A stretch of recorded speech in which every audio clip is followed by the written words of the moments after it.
I learned the truth about my life not from my parents, not from relatives, not from old letters found in the attic, but from a man I saw for the first time, a doctor at the district hospital, where I ended up quite by accident.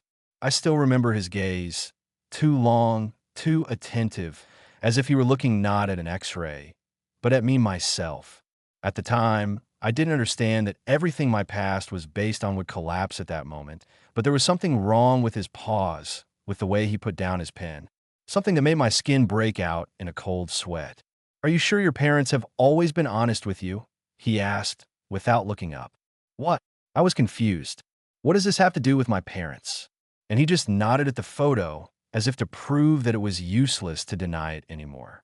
But it's better to start from the beginning. I grew up in an ordinary family.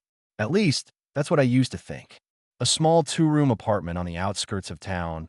My mother was an accountant. My father was a driver who always smelled of machine oil. I fit into their world as best I could. I listened to their advice, respected their rules, and didn't ask questions. We weren't poor, but we weren't rich either. Everything was like everyone else's life. Constant repairs, saving money on vacations, endless conversations about prices in stores. There was one strange rule. I was never allowed to leave the neighborhood alone. My mother said that there are too many people in the city center and people can be dangerous. And my father said that there's nothing for a boy my age to do there. Even though my friends at school could go wherever they wanted, I was always met with an impenetrable no. Of course, it made me angry, but I got used to it. At first, I protested, then I gave up. I thought that someday I would grow up, become independent, and find out everything for myself. But as the years passed, I grew older and I only had more questions, especially after a strange incident that happened when I was 15. My class and I went to a museum in the city center. My parents gave their permission, probably because it was a school trip. So there we were, walking in a line, laughing and chatting, me carrying my backpack on one shoulder, when suddenly I noticed a man in a dark coat watching me. He wasn't just watching. He had been following us since the bus stop. When our group turned into the museum, he stopped a few meters away, tilted his head slightly, as if he recognized me.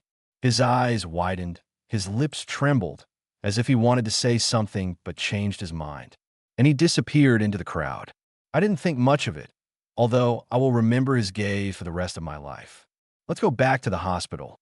I ended up there because of something silly. I fell on the stairs, twisted my ankle, and my parents insisted that I get it checked out. I thought it was just a fracture or a bruise. But when the doctor paused to look at my x-ray, I felt something cold rise in my throat. "You have some peculiarities in your bone structure," he said slowly, as if choosing his words. "This is rare, very rare." I shrugged. "So what if I had some peculiarities?" "They are characteristic of—" He paused. "Of people from the Likachev family. Have you heard of that surname?"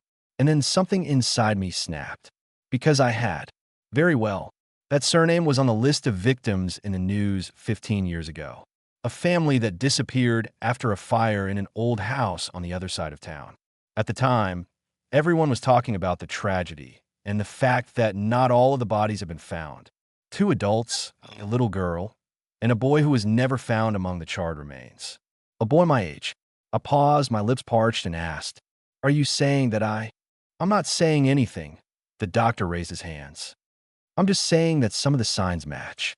And you might want to talk to your parents." He spoke cautiously, but the meaning was clear. He believed that I was not who I thought I was. And that was just the beginning. Well, I got home and told my parents that the doctor had asked about the Likachevs. My mother turned so pale that it was as if all the warmth had suddenly drained from her blood. My father dropped the glass he had been holding onto the floor. It shattered, and water spread across the linoleum, but no one wiped it up. They just stared at me as if I were a stranger. "Why did the doctor ask about that?" my mother finally said. And there was no surprise in her voice, only fear. A dull, desperate, primal fear. My father sat down on a stool and covered his face with his hands. My mother walked over to the window, holding her neck. And I suddenly realized that all this time I had been living in a set, unaware that the real show was unfolding behind the scenes. "We wanted to tell you later," she whispered. "We thought would be the right thing to do." "Tell me what?" I could feel my hands shaking. What? She closed her eyes, and she said the words that turned my life upside down. You're not our son. My father raised his head. His eyes were red, as if he were fighting back tears. It was the first time I had ever seen him so vulnerable, almost lost. He, a strong man capable of lifting an engine with his bare hands, seemed to shrink, becoming smaller than his own shadow. He exhaled. We found you. I took a step back. Mom turned sharply. Not like that, she whispered. Please don't say it like that. Ow, he snapped. Ow, when that's exactly how it is. I listened, but the words seemed to pass me by. For a few moments, I lost track of where I was. The room swayed, the walls shook. I grabbed the table to keep from falling. Explain, I said, barely recognizing my own voice. Mom came closer, her hands trembling. You were little, she said. When we found you, you were about 2 years old. You were standing alone on the road near that burned-down house. You were wearing overalls, and that was all. No toys, no bag, no note. Just you. Dad got up and came over to us. We knew right away that something was wrong with it. We saw the rescue workers looking for the boy's body, but he wasn't there. And then there you were, alone, alive, covered in soot. You weren't crying. You just stood there and looked at us. Mom added, we tried to call the police, honestly. But when the officers arrived, they said you didn't fit the description and that children that young couldn't have been missed. And also, she paused, and there was a strange woman watching everything from distance, as if she was making sure no one took you away. His father nodded. She disappeared when we approached you. She just vanished. And then you said, Mom will come, but a different one. We didn't understand those words. And he sighed. You clung to me when I tried to walk away. Your mom wasn't there anymore at that point. I was silent. I tried to comprehend, but it all seemed unreal, too heavy, as if I were watching a movie about my life, and I was just a spectator. We thought that since the police said you weren't that boy, it meant we were wrong, Mom said. But no one was looking for another missing child. No one filed a report. No one called the hospitals. Only that woman, my father repeated quietly. She came back several times. I raised my head sharply. What woman? Tall, he replied. Thin, wearing a long dark coat. Too elegant for our neighborhood.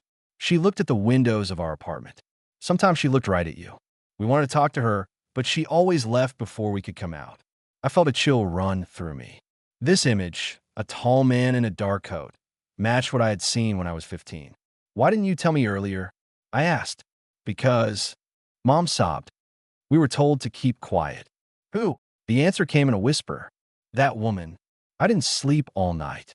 My parents tried to come in and talk to me, but I asked them to leave me alone. I needed time to pick up the pieces. My world, which I thought was solid and understandable, shattered like old glass. I lay in the dark, listening to my parents talking quietly in the next room. They thought I couldn't hear them, but the words broke through the walls. He needs to know everything, my father said. We've kept quiet for too long, but she might come back.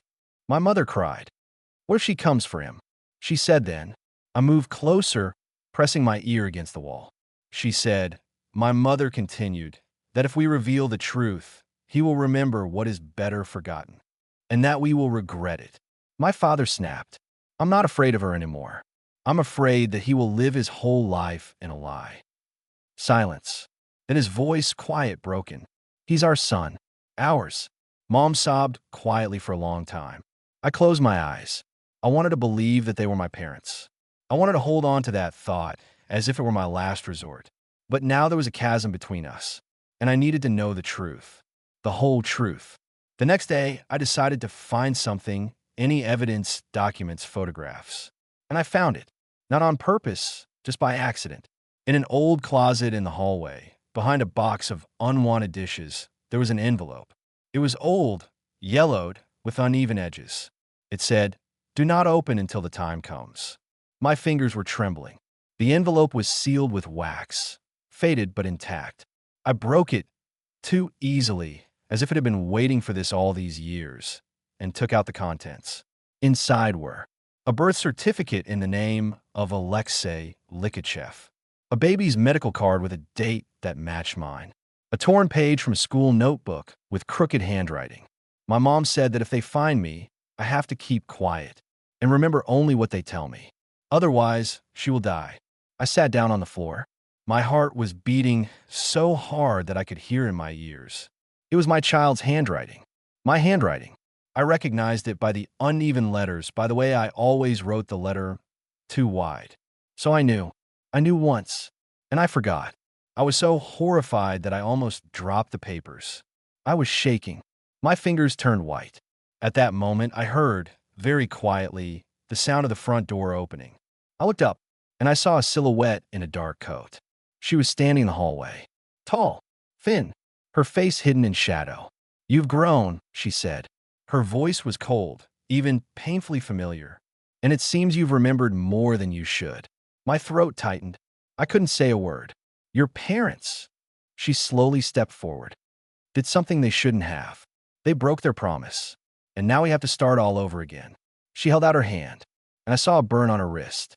It was exactly like the one in the photo the doctor had shown me when he talked about the family trait. It was a half mark, as if it had once been made by another person, a child who was holding her hand. Me. I froze. Seconds seemed to stretch into minutes. The woman took a step toward me, and the light bulb in the hallway flickered slightly, as if reacting not to a power surge but to her presence. "Don't come any closer," I finally managed to say, continuing to back away. "You understand that I won't hurt you," she said softly, almost affectionately. "That's not why I've been looking for you all these years." "Looking for me?" I almost shouted. "You were following me, scaring my parents. They took you away." Her voice remained even. "They shouldn't have done that. You don't belong to them." She reached out her hand even closer, and I smelled it, a faint, barely perceptible scent of burnt wood. It hit my memory like a flash of light. Fire. That one. The house. Screams. For a second, I didn't see the hallway of our apartment, but fire dancing on the walls. A small room. A door blocked by something heavy. Someone's voices behind it. And hands that grab me and carry me away. I blinked and found myself back in the present. The woman smiled. The smile of someone who knew all along. Sooner or later, the memories would come. "You're starting to understand," she said. "Good. If I swallowed. "If I'm the boy you were looking for, then who are you?" She moved so close that I could feel her breath on my face. And she said, "I'm your mother." The word mother hit me harder than a slap in the face. It bounced off the walls, hit me in the chest, and made me want to back away, cover my ears, run away. Everything in me resisted. I knew my mother. She was standing in the kitchen, trembling and crying. This woman in a coat was a stranger. But at the same time, she was too familiar. There was something of me in her features. The line of her cheekbones, the arch of her eyebrows, the shape of her chin, like an echo that had returned after many years. "No," I said hoarsely. "That's impossible." "It is possible," she replied quietly, "because I am alive, and because you are my son." The kitchen door swung open. "Get away from him," my mother shouted. My father rushed after her, his hands clenched into fists. The woman turned around, and her gaze became colder than ice. "You two broke the agreement," she said. "I gave you a chance. I'll let you raise him. But you lied." "We saved him," my father shouted. "There was a fire. You left him alone." She slowly turned to him. "I didn't leave anything. I went out for help. And when I came back, he had already been stolen." I felt the ground slipping away from under my feet again. "Stolen?" "So my parents." "We didn't steal him," my mother almost shouted, crying at the same time. "He was standing alone in the middle of the road." "Alone? Because you took it too quickly," said the woman. "Too far away. I saw you driving away, and I couldn't catch up." My father stepped forward. "We thought no one was looking for him." "The police said." "The police were working for those who had an interest in hiding his existence," she interrupted. "They wanted to declare him dead, so he would never be found." The words fell like stones, and each blow hit me in the chest. "Why?" I whispered. "Why?" "Who wanted me to disappear?" The woman came closer and stopped. For a moment, her eyes softened. "Because of me." "What?" "I had enemies. People who hated everything about our family. They attacked at night. They set the house on fire. I barely managed to get your sister out. You, you were the last one I picked up. But the smoke. Her voice faltered. The smoke was too thick. You broke free, ran towards the kitchen, and I lost sight of you. At that moment, I thought you were dead, until I saw them carrying you away. I looked at her, unable to breathe. I searched for you, for years, until I found these. She turned to my parents. Saviors. But by then you were already calling to mom and dad. You trusted them. And I couldn't tear you away. I couldn't hurt you. So we made a deal. They promised to keep it a secret. She looked at me intently, so that you would forget everything that happened to you. Mom covered her face with her hands. Dad stood like a rock. Only his fingers were trembling. We did it for him, Mom whispered, so he could live a normal life. Without fear, without the past. The woman looked at me. Now you know the truth. The choice is yours. I felt two forces colliding inside me. Two lives. Two families. Why did your enemies want me? I asked quietly. Because you are the heir, she replied. The last man in our line. And someone wanted our family to disappear forever. The word sounded too loud and too heavy. What now? I asked. Now, she came closer. You have to decide. Stay in the lie or remember everything. I can help, but it will hurt. A lot. Mom grabbed my arm. Don't listen to her. She'll take you away. The woman said calmly, I will only take the truth. My father took a step toward me. Son, we love you. Everything we did was for you. You are ours. Ours. And I didn't know who to believe. The woman held out her hand, palm up. Come, she said. You must know the truth about yourself. Remember everything you've lost. I looked at her, then at my parents, at the parents who raised me, and at the woman who gave me life. And I took a step, but not toward her. I walked up to my father, took him by the shoulder, and whispered, I need to know. So, I'll be back. I promise. But I have to. Mom burst into tears. My father turned away. The woman nodded, and I saw pain in her eyes, not triumph. Then let's go. We stepped out into the cold evening. The door closed behind us, and ahead of me lay a path from which there was no turning back.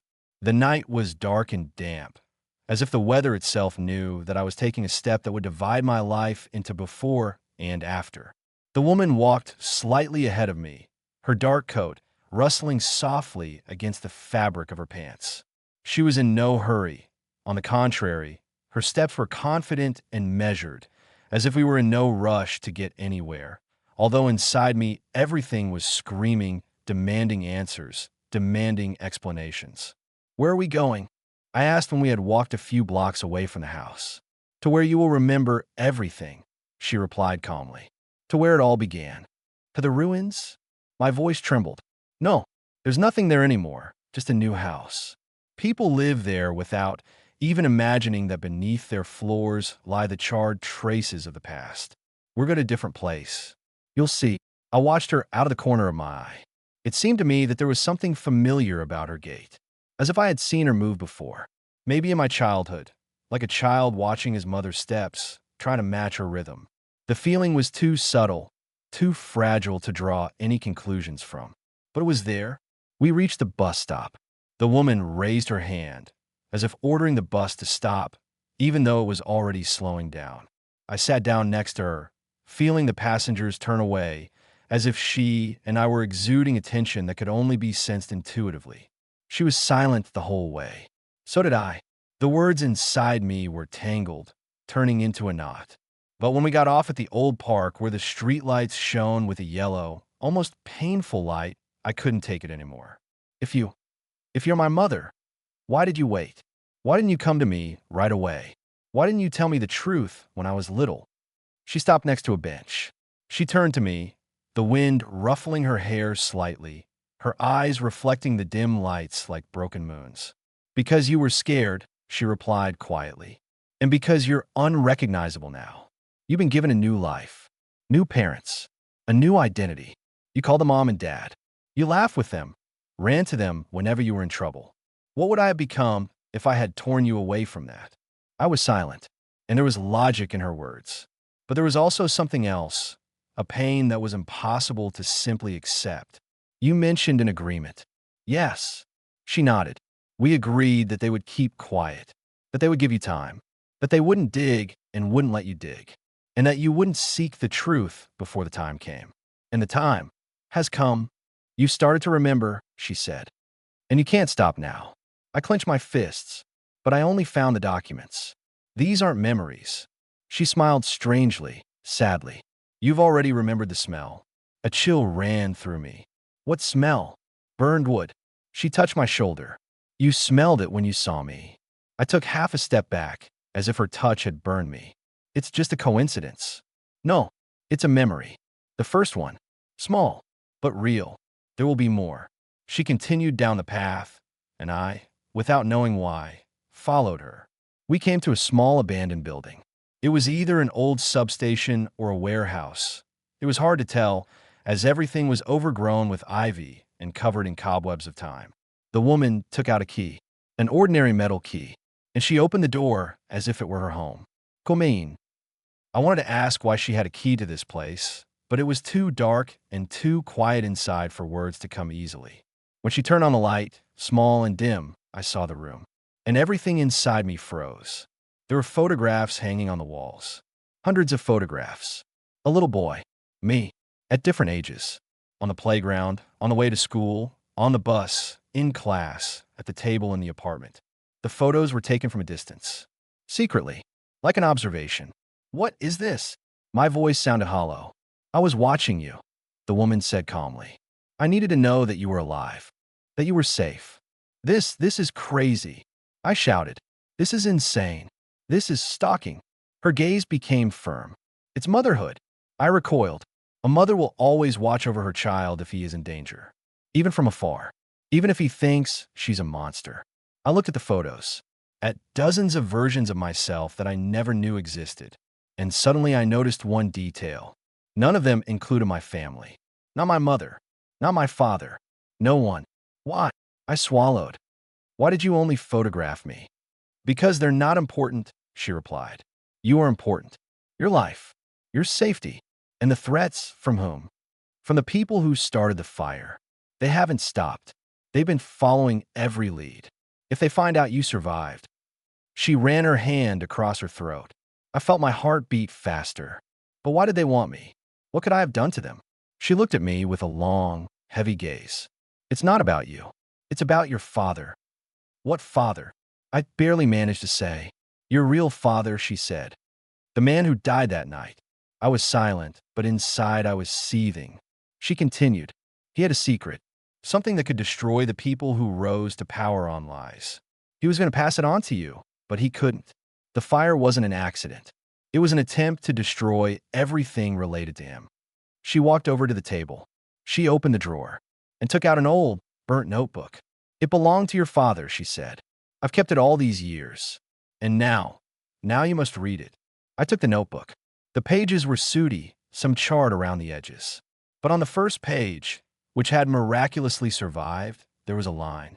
If my son is reading this, know that truth is more precious than safety. I could hardly breathe. The woman watched me closely. It will be hard to remember, she said. But you have to. I opened the next page. And at that moment, there was a sound at the door. A dull sound. Heavy, as if someone had pushed it with all their might. The woman instantly rushed to the light switch and turned off the lamp. We were plunged into darkness. Quiet, she whispered. They found us. The darkness inside the abandoned building was thick, dense, as if you could touch it with your hands. I could hear my breathing, too loud, too rapid. The woman stood next to me, almost invisible in the pitch darkness, but I could feel her presence, sharp, tense, focused. There was another sound outside. This time, it wasn't a push. A blow. Strong, short, distinct. Someone was trying to break down the door. Who is it? I whispered, barely audibly. Those who shouldn't know you're alive, she replied, just as quietly. They've always been around, waiting for a mistake. And you came back to your memories too soon for them. The third time, the door shook so hard that a rumble ran through the walls. Somewhere in the corner, a rusty metal can fell to the floor. The woman grabbed my arm. Quick, to the basement. I felt her pulling me somewhere deep into the room. My feet caught on the rubbish on the floor. In the darkness, I could barely make out the outlines of old cupboards, boxes, and wires hanging from the ceiling like old vines. She walked confidently, as if she knew every inch of this place. The door was hit again, again, again, and with each bang, the fear inside me turned not into sticky panic, but into something more solid. Tension, anger, incomprehension, everything was intertwined. We reached the hatch, an old wooden hatch, almost invisible under a thick layer of dust. The woman jerked the cover open and pushed me down. "Get down there." I jumped into the darkness. My feet hit the dirt floor. I barely kept my balance. The woman climbed down after me and slammed the lid shut. It was a little lighter inside, thanks to a small, almost dead flashlight in the corner. Here, in the basement, it smelled of dampness and earth. And something else, familiar. Heavy. Burnt. The woman flicked the switch, and a narrow lamp lit up, giving off a dim light. I saw the space. Old sacks, a metal table, and in the center, a closed iron box. "Is that?" I began. "Your father," said the woman, "left it in case we don't have time to take the most important things with us." There was a loud crash from above, as if the door upstairs had finally given way. I flinched. The woman quickly went to the box and took out a key, small, thin, on a chain. The lock clicked. Inside was a package, a thick, worn folder, and a small object wrapped in cloth. She handed me the folder. "This is what killed your father, and what they wanted to destroy you both for." I took it. My hands were shaking. I heard footsteps upstairs. The woman turned toward the stairs, her eyes narrowing. "There's not much time. Listen, inside are documents, evidence, names, schemes, everything that holds up the person who ordered our house to be burned down. Your father kept it all his life. He knew that if the secret fell into the wrong hands, they would kill us all." I opened the folder. There were notes inside, neat, clear handwriting, photographs, financial reports, accounts run through front organizations, lists of names. This was not just compromising material. It was something much more serious. But I looked up. Why did all this concern me? Because her voice faltered. "He wanted you to be the one to finish his work." At that moment, a voice rang out from above. "They're here." The woman grabbed an iron pipe standing against the wall. I froze. "What are you doing?" "Protecting you." "Like back then," she smiled bitterly. "Only now you're old enough to remember. We can't stay here." I stepped toward her. "We have to run. There's a second way out," she said. "But you have to go alone." "Alone? Are you?" "I'll hold them off. As long as I can." The footsteps above grew louder. Someone opened the hatch, and light flooded in. The woman glanced at me quickly, her eyes filled with a maternal feeling I hadn't expected to see. "Go," she shouted. "I won't leave you. You already lost me once. Don't do it again." And then, everything happened at once. The hatch swung open. Shadows burst into the basement. She rushed at them, sharp, strong, like a shadow from the past that had finally decided to fight back. I realized that seconds decide everything. The folder in my hands was heavy, like a stone of destiny. I ran. There really was a narrow crack in the back wall. I squeezed through, scraping my elbows and shoulders, but I got out into the cold night air. Behind me, I could hear screams, crashes, and blows. I ran until my strength gave out, until my breathing turned into pain, until my legs felt like cotton wool. And when I finally stopped, I realized I was alone, with a truth I cannot take back, with a choice that determines who I will become, and with the last words of a woman ringing in my ears. "Don't do this again." I hardly slept for the next few days. I studied the folder, every page, every note, every document. And with each passing hour, I realized that what my real father had kept could destroy several very influential people. The ones behind the fire, the ones who tried to wipe me off the face of the earth. Inside the folder was another envelope, addressed to me. I opened it. There was a letter inside, a letter from my father. "So, if you're reading this, it means it's all over. But remember, revenge blinds you, and the truth only makes you stronger. Don't repeat my mistakes. Find your own way." I held that piece of paper in my hands for a long time. For a very long time. It smelled of smoke. And something else, warmth, as if it were alive. A week later, I returned to my parents. They were sitting at the table, looking as if they had aged 10 years. When I entered, they both jumped up. So, we thought, you're alive. They spoke all at once. I stood in the doorway, holding the folder close to my chest.